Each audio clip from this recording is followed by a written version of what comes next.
یہ کوئی مجسٹریٹ نہیں ہے، یہ کوئی سیشن جج نہیں ہے، یہ کمشنر ہے۔ ایک کمیشن کو جو استعمال کرتا ہے اسے کمشنر کہتے ہیں، جیسے گاڑی کو جو استعمال کرتا ہے اسے ڈرائیور کہتے ہیں، یہ بھی ڈرائیور ہے۔ کمیشن کیا ہے؟ اب دیکھیے، آپ اس کی میں مزید وضاحت کرتا ہوں۔ الیکشن کمیشن، اب کمیشن بنائے جاتے ہیں مخصوص مقاصد کے لیے، ان سے مخصوص کام لیے جاتے ہیں اور اس میں مخصوص لوگ رکھے جاتے ہیں جو اس سے متعلق ہوتے ہیں۔ مثلا یونیورسٹی گرانٹ کمیشن۔ اب یونیورسٹی گرانٹ کمیشن کا مطلب یہ ہے کہ وہ یونیورسٹی کے گرانٹس کو دیکھے گا کہ کس یونیورسٹی میں زیادہ طالب علم ہیں، کس یونیورسٹی میں کم ہیں، کس یونیورسٹی کو کتنا دینا چاہیے، کس یونیورسٹی کو کتنا دینا چاہیے۔ وہ وائس چانسلر کو معطل نہیں کر سکتا، وہ کسی پروفیسر کو نااہل قرار نہیں دے سکتا۔ اسی طرح یہ الیکشن کمیشن ہے، اس کے پاس تو پاور ہی نہیں کہ کسی کو یہ نااہل قرار دے، بلکہ یہ تو ایسی بات ہے کہ میں درخواست کروں گا سپریم کورٹ سے کہ ان کے جو اب تک فیصلے آئے ہیں وہ قابل تعریف فیصلے آئے ہیں اور بڑے اچھے فیصلے آئے ہیں۔ اس کی اس نااہلی پہ جو اس نے یہ کی ہے کہ اپنے اختیارات کا غلط استعمال، تجاوز کیا، ایک ایسی پرسنالٹی، ایک ایسی شخصیت جو 4 گھنٹے مختلف اوقات میں 2 گھنٹے پہ ڈیوائڈ کر کے فلڈ ریلیف کے لیے چندہ مانگے اور 10 ارب روپیہ اکٹھا کر لے، اس کو یہ چند سینکڑوں کے لیے نااہل قرار دے رہا ہے۔ تو خود نااہل ہے۔ 20 ارب کیا ہے، 20 ارب کیا، سوری 20 ارب کیا، ایک میں 10 ارب، دوسرے میں 10۔ ہاں جی، اور تو خود نااہل ہے۔ جو آدمی، دیکھیں سر، اب یہ بات ہے عمران خان کی، بھٹو صاحب نے الیکشن میں بیک وقت 5 سیٹیں جیت کے اکیلے لڑے تھے وہ، تو انہوں نے ایک ریکارڈ قائم کیا تھا۔ عمران خان نے اس ریکارڈ کو بھی توڑ دیا، یہ 6 سیٹوں سے لڑا ہے اور 6 سے جیتا ہے، ایک سیٹ زیادہ جیت کے اس نے ریکارڈ قائم کیا ہے۔ وہ جو آدمی 6 سیٹیں بیک وقت جیتے، جو آدمی 4 گھنٹوں میں کتنے ارب، 20 ارب روپیہ اکٹھا کرے، اس کو تم کہہ رہے ہو نااہل ہے؟ تو خود نااہل ہے۔ سکندر سلطان راجہ، یہ بات یاد رکھنا، یہ جو تو نے حرکت کی ہے نا، عوامی جذبات کو مجروح کیا ہے۔ عدالت نے کہا تھا، سپریم کورٹ کے معتبر معزز محترم جج نے کہا تھا کہ الیکشن کمیشن کو یہ اختیار کس نے دیا ہے کہ وہ کسی کو نااہل قرار دے؟ تو کون ہوتا ہے کسی کو نااہل قرار دے؟ تو ایک کمیشن ہے، university grant commission, election commission. تو الیکشن پہ توجہ دے، الیکشن کی ضروریات پوری کر۔ تو پرسنل ہو گیا، تو ذاتی ہو گیا۔ اچھا، یہ کسی نے ڈوریاں تو اس کی ہلائی ہوں گی، کسی نے سہولت کاری تو کی ہوگی، کسی نے ڈکٹیشن تو دی ہوگی، کسی نے مجبور تو کیا ہوگا، کیا سمجھتے ہیں وہ کون ہو سکتا ہے پیچھے؟ سر میں عرض کرتا ہوں، آپ نے اگر کل اسمبلی کا سیشن دیکھا ہو، اتفاقاً میں دیکھ رہا تھا، جی، میں نام ان وزیر کا نہیں لینا چاہتا، میرے بڑے اچھے دوست ہیں اور ویسے بھی نام کوئی اچھی بات نہیں۔ وہ وہاں تقریر کر رہے تھے اسمبلی کے فلور پہ، جس کا لب لباب میں بتاتا ہوں، وہ تو خیر انہوں نے بہت کچھ کہا۔ لب لباب یہ تھا کہ اداروں نے ہماری ہیلپ نہیں کی، کیونکہ ان کو پتہ تھا کہ کل کسی نے نااہل ہونا ہے، تو وہ پہلے سے کلیئر کر رہے تھے کہ ہماری کسی ادارے نے کوئی مدد نہیں کی۔ اور تم اداروں کی بھائی مدد کیوں لینا چاہ رہے ہو؟ تم عوام کی مدد لو، جس کام کے لیے تم آئے ہو تم لوگوں کی مدد لو۔ اداروں کی مدد کیا، ادارے کیا کریں کہ وہ تمہاری ہر بات مان لیں؟ اب دوستی نہ ہوتی تو میں کچھ اور کہتا، آدمی بھی معزز ہیں، محترم ہے میرے لیے۔ وہ کل ایک سٹیٹمنٹ دے رہے تھے باہر نکل کے، پھر اخبار والوں کو بتا رہے کہ جی ہمارے ساتھ اداروں نے کوئی تعاون نہیں کیا، تاکہ وہ یہ ثابت کر سکیں جو آج فیصلہ آنا تھا اس میں ہمارا کوئی دخل نہیں۔ وہ سارا دخل تو اسی امپورٹڈ رجیم کا ہے۔ اب وزیر اعظم جس کو پروٹوکول ہی نہیں آتا، انٹرنیشنل پروٹوکول سے نابلد وزیر اعظم، دنیا بھر میں جس کا نام بھکاری وزیر اعظم رکھ دیا گیا، وہ وزیر اعظم نے اس کو کہا ہوگا تو کوئی فکر ہی نہ کر راجا تیرے نال تو اپنے نال نہیں تو وہ نال کی ہوئے گا تو اپنے نال نہیں ہے تو وہ نال تو کی ہوئے گا.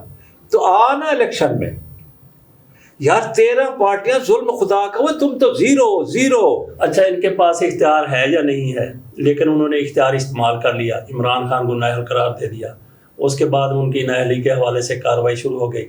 تو آگے معاملہ کس طرف جاتا ہوا آپ کا نظر آ رہا ہے؟ سر دیکھیں عدالت میں کیونکہ اب کیس ہو چکا ہے, انہوں نے اپیل دائر کر دی ہے. اب صورتحال یہ ہے کہ عدالتیں ہماری بڑی زیرک قسم کے فیصلے کرتی ہیں. ان کو عوامی مفادات کا بھی خیال رہتا ہے اور قانون اور آئین کا بھی خیال رہتا ہے. وہ کہیں بھی کوئی تجاوز نہیں کرتے. جب سپریم کورٹ کے ایک معزز جج خود کہہ چکے ہیں کہ الیکشن کمشنر کو کس نے یہ اختیار دیا ہے کہ وہ کسی کو نااہل قرار دے, وہ تو کمیشن ہے یار, تو کوئی عدالت ہے؟ گرانٹ کمیشن جیسے میں نے پہلے کہا, یونیورسٹی گرانٹ کمیشن, کیا وہ وائس چانسلر کو ہٹا سکتا ہے؟ نہیں. اس کا کام وہی ہے جو اس نے کرنا ہے.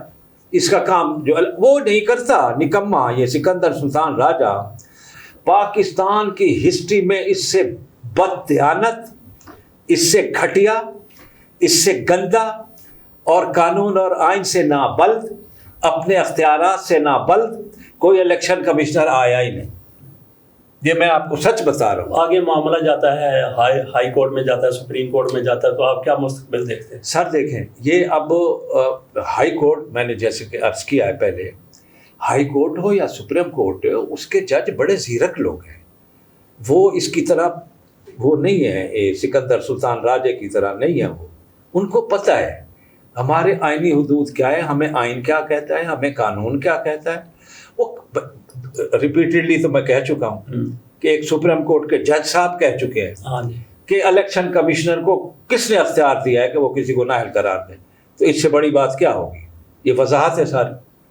تو وہ جو فیصلہ کریں گے, بلکہ میں کہتا ہوں کہ یہ اچھا ہو گیا. ہو سکتا ہے عمران خان اپنے نومینیشن پیپر جمع کرا رہا ہوتا اور یہ فیصلہ آ جاتا تو اس کے پیپر روک لیے جاتے, وہ الیکشن نہ لڑ سکتا. ٹھیک ہے سر. اب اس کو ہائی کورٹ سے, سپریم کورٹ سے اس کو کلیئرنس مل جائے گی انشاءاللہ. اللہ کی ذات سے پوری امید ہے مجھے. اب اس کے راستے کی آخری رکاوٹ تھی, یہ بھی ختم. اب بات یہ ہے کہ یہ امپورٹڈ رجیم کہتے ہوئے میرا دل دکھتا ہے. اچھا, یہ امپورٹڈ مافیا, ہاں یہ ٹھیک, یہ مافیا ہے. ہاں یہ سر وہ مافیا ہے جس کا کام کرپشن, لوٹ مار, رہزنی. سر اب میں آپ کو کیا بتاؤں, آپ لندن جائیں نا, ذرا کسی انگریز سے پوچھیں کہ یار تو ایمن فیلڈ میں گھر لے سکتا ہے, وہ آپ کو نیچے سے اوپر تک دیکھے گا اور کہے گا کہ وہی یو آر جوکنگ ود. اتنا مہنگا علاقہ ہے.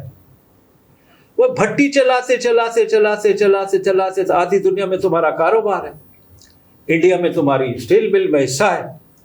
سعودی عرب میں جو تمہارا پارٹنر ہے سجن جندل, وہ انڈین. وہ آیا تو نہ اس کے پاس ویزا ہے, نہ کچھ ہے, نہ وہ اس کے پاس وہ عہدہ ہے. وہ جناب وزیر اعظم ہاؤس میں ٹھہرتا ہے, وزیر اعظم سے ملتا ہے, کیونکہ کاروباری اس کا پارٹنر ہے. اچھا, وہ چکر آپ ہمیں چند منٹوں میں بتا دیجئے کہ آپ گھڑی لے پہن کے نواز شریف صاحب سے ملے تھے, وہ تھوڑا سا واقعہ. یہ نواز شریف صاحب کی آپ اصلیت دیکھیں. یہ اتنے چھوٹے لوگ ہیں, انگریزی میں اسے کہتے ہیں ڈواف. اچھا, بونا, بونے نہیں ہوتے.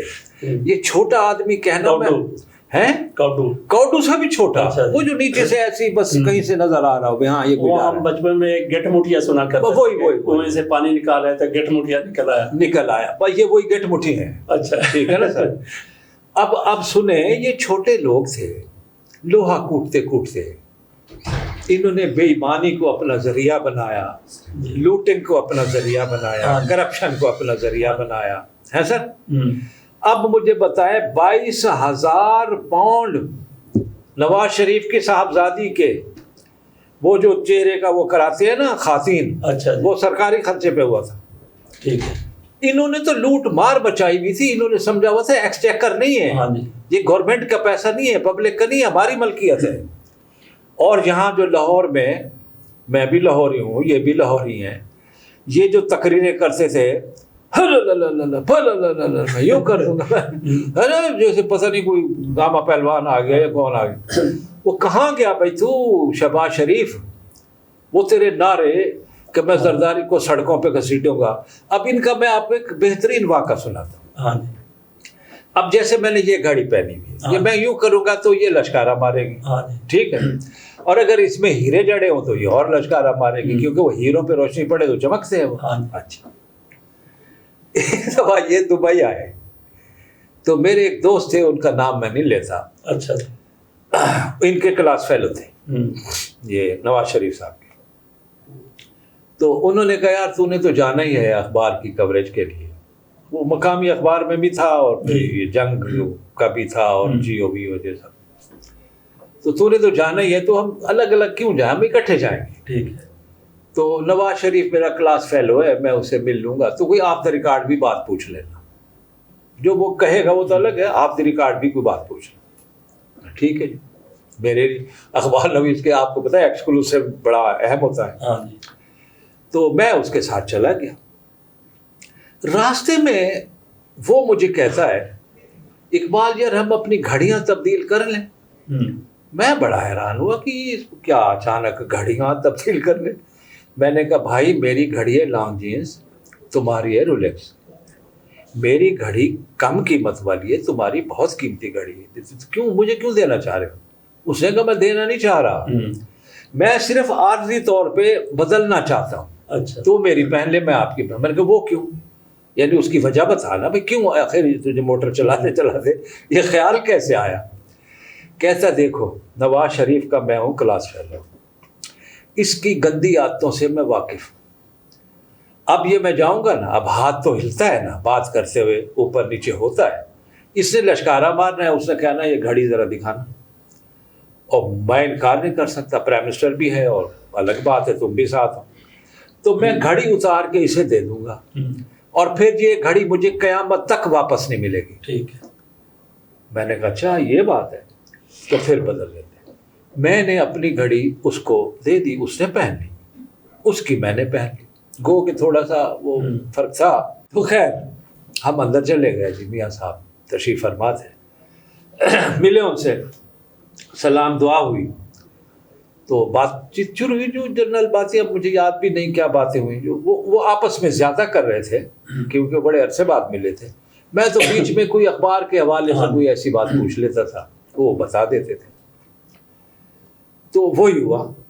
جب میں نے یوں کیا نا تو سامنے نواز شریف صاحب سے میں نے کہا میاں صاحب یہ فرمائیں.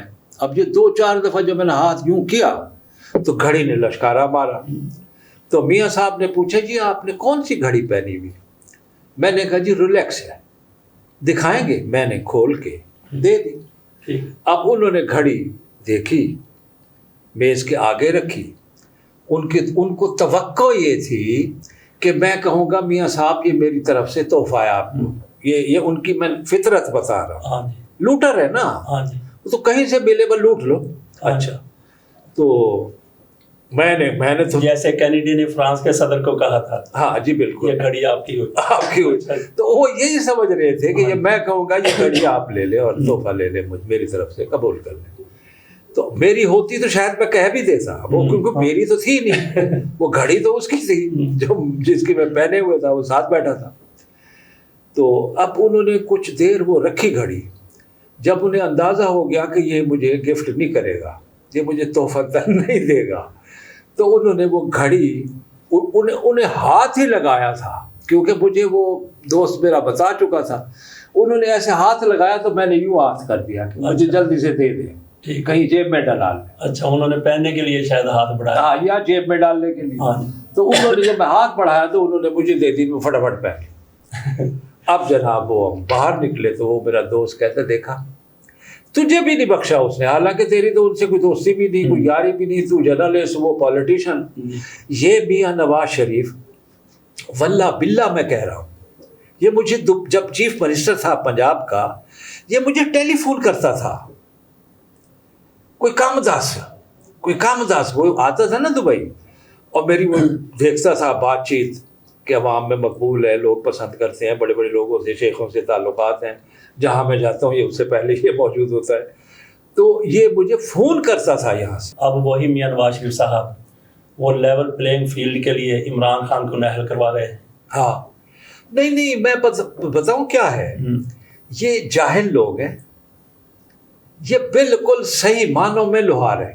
اچھا, ان میں کوئی بات سیاستدانوں والی ہے ہی نہیں. آپ پھر وہی بات آ جائے گی جو میں پہلے کہہ چکا ہوں. ہاں جی, آپ میاں نواز شریف, عمران خان کو تو چھوڑے, وہ تو بریڈ فورڈ یونیورسٹی کا 9 سال وائس چانسلر تھا. اس نے مجھے بتایا آپ ایک بہت محترم اور سینئر جرنلسٹ ہیں, میڈیا پرسن ہیں آپ مجھے ایک بات بتائیں, کبھی آپ نے دیکھا ہے کہ عمران خان نے کوئی لکھی ہوئی تقریر کی؟ نہیں, سوال ایک دفعہ بتا دیں. کیوں؟ UN میں بھی اس نے سر نالج, جی جی, کانفیڈنس, یہ دیکھیں اس کا. اب یہ بیچارے بونے ڈوارف اس کے سامنے کیا ہے, ان کی تو کوئی حیثیت ہی نہیں. ہاں جی, اب دیکھو, اب ایک لطیفہ بھی سن لیں. زرداری صاحب جب صدر تھے تو میں اور میرا ایک دوست, کیونکہ بی بی کی میں دل سے عزت کرتا ہوں, مرحومہ کی کمال خاتون تھی, جتنی وہ کمال تھی اتنا یہ زوال ہے زرداری. تو اب میں نے ایک جگہ ذکر کیا تو اس کو کہیں پہنچ گئی ہوگی بات, اس نے ہم 2 آدمیوں کو پریزیڈنٹ ہاؤس انوائٹ کیا. ٹھیک ہے, ایک میں تھا, ایک میرا دوسرا دوست تھا. ٹکٹ بھی انہوں نے بھیجا, پروٹوکول بھی پورا. ہم پریزیڈنٹ ہاؤس گئے تو میرے دوست نے ایک بڑی خوبصورت کتاب لکھی تھی, اور اسی پہ لکھی تھی, زرداری پہ. تو اس نے کہا کہ اچھا وہ کتاب باہر رہ گئی, وہ بیگ نہیں جانے دیتے نا, وہ سیکیورٹی پرپز کے تحت. تو اس نے کہا سر میں نے کتاب لکھی ہے آپ کے بارے میں, تو وہ میں لے آؤں, وہ اردو میں ہے. یہ زرداری صاحب کہتے ہیں مجھے اردو نہیں آتی. اچھا, جسٹ امیجن. اوے بھائی خدا کا نام مان یار, وہ جھوٹ بول جو دنیا مان بھی لے. اردو میں تو پڑھا ہے, اردو میں تو نے ساری تعلیم حاصل کی ہے, اردو زبان تو جانتا ہے, کراچی میں تو اردو بولتا ہے, سب کے ساتھ تو اردو بولتا ہے, کیسا مجھے اردو نہیں آتی. یہ ڈرامے باز لوگ ہیں. اچھا, وہ آپ نے یہ بات کی کہ لوہار بھی کہہ دیا آپ نے ان کو. اچھا, ان کا کاروبار دیکھیں, ان کی اپنی فیکٹریاں ہیں, لوہے کی فیکٹری ہے, اور اس کے بعد پھر شوگر ملیں ہیں, اپنی ٹرانسپورٹ کمپنیاں ہیں. انہوں نے ہر چیز بنا لی, حتیٰ کہ انہوں نے لوہار کوٹ بھی بنا لی. دیکھ لیں سر, وہ اصلیت نہیں جا سکتی.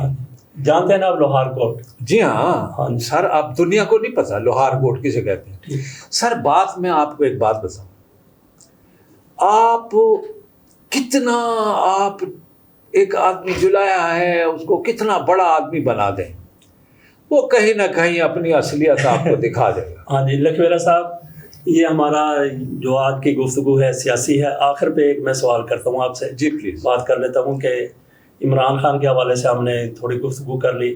آج ہی army chief general Qamar Javed Bajwa صاحب کی طرف سے کیٹیگوریکلی کہا گیا ہے کہ میں نے ایکسٹینشن لینے کا ارادہ نہیں ہے, میرے 5 ہفتے رہ گئے ہیں, میں ریٹائر ہو جاؤں گا. اس کے بعد آپ صورتحال کیا دیکھتے ہیں, کیونکہ ابھی تو یہ تنازع بھی چل رہا ہے کہ کس کو آرمی چیف بنانا ہے, کس نے بنانا ہے.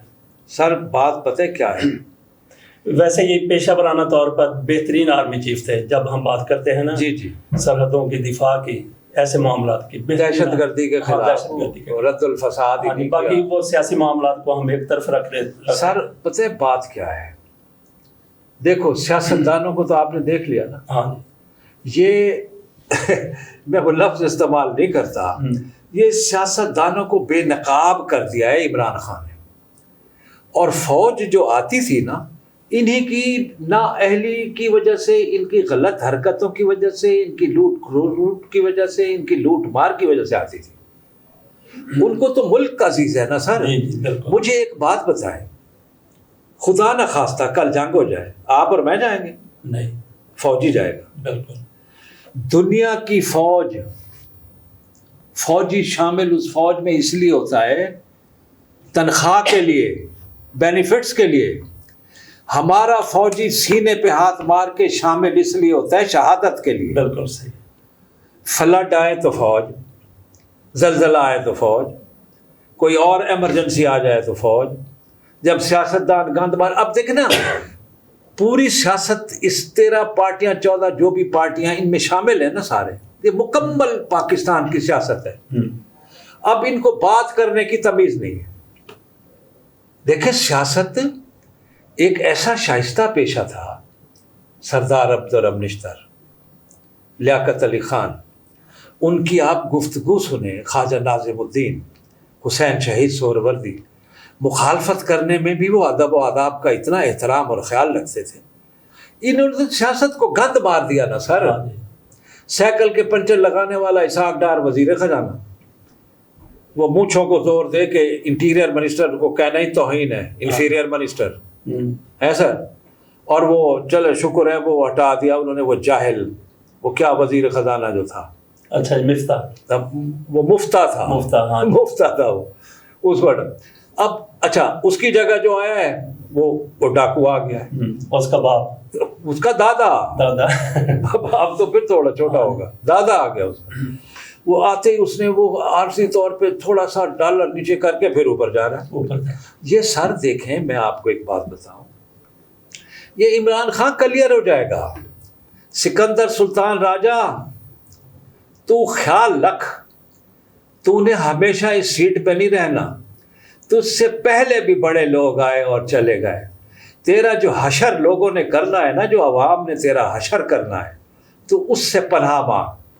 اور مجھے لگتا یہ ہے کہ تو نے اتنا غلط فیصلہ اس لیے دیا ہے کہ تو نے پہلے سے اپنے اور اپنی فیملی کے لیے باہر کے امریکہ، برطانیہ کے، فرانس کے ویزے لگوا رکھے ہوں گے، اور ہو سکتا ہے کہ تیری سیٹیں بھی بک ہوں، اور ادھر تو ہٹے گا اور گھنٹے بعد تیری فلائٹ جا رہی ہوگی. تو پاکستان میں رہنے کے قابل نہیں رہا. اگر تو یہاں رہ گیا تو پاکستانی عوام تجھے رہنے نہیں دے گی. سکندر سلطان راجہ تو نام کا ہے، تو مجھے کسائی نہیں لگتا. اچھا لکھویرا صاحب بہت بہت شکریہ آپ کا. اور بھی بہت سی پاکستان میں شخصیات ہیں، بہت سے لوگ ہیں، بہت سے عناصر ہیں جو اپنی سیٹوں پر اب تو بڑے طاقتور ہیں، لیکن سیٹوں سے ہٹیں گے تو ان کا بھی یہی حال ہوگا جس طرف آپ نے اشارہ کیا ہے. ابھی بہت بہت شکریہ آپ کا، آپ یہاں میں تشریف لائے. ناظرین اس کے ساتھ اجازت دیجیے، لکھویرا صاحب سے انشاءاللہ ہماری باتیں ہوتی رہیں گی. اجازت دیجیے، اللہ حافظ.